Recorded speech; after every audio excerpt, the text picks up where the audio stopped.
आज आपण करूया फक्त 2 साहित्यामध्ये खुटखुटीत नारळाची बर्फी। 2 मोठे नारळ वाढवून घेतले। भकलातून खोबरे कसे काढायचे हे तुम्ही आमच्या लॉंग व्हिडिओमध्ये बघा।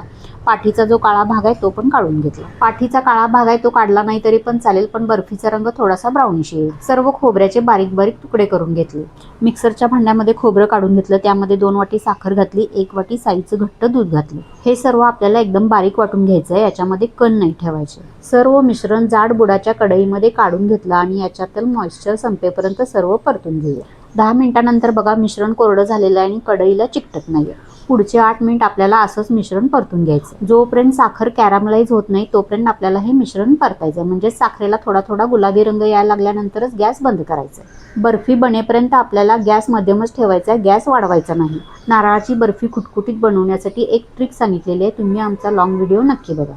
ताटाला तुपाचा हात लावून घेतला। मिश्रणाचा घट्ट गोळा बनलेला आहे, हा आता आपण थापून घेऊया। थोडीशी वाफ गेली की आपण याला मार्किंग करून घ्यायचं। अर्ध्या तासानंतर बर्फी थंड करून घेतली। ही ताटापासून आपोआप सुटलेली आहे। विकतपेक्षाही भारी पांढरी शुभ्र नारळाची बर्फी तयार झालेली आहे। पूर्ण व्हिडिओ पाहण्यासाठी टायटलवरील त्रिकोणावर क्लिक करा।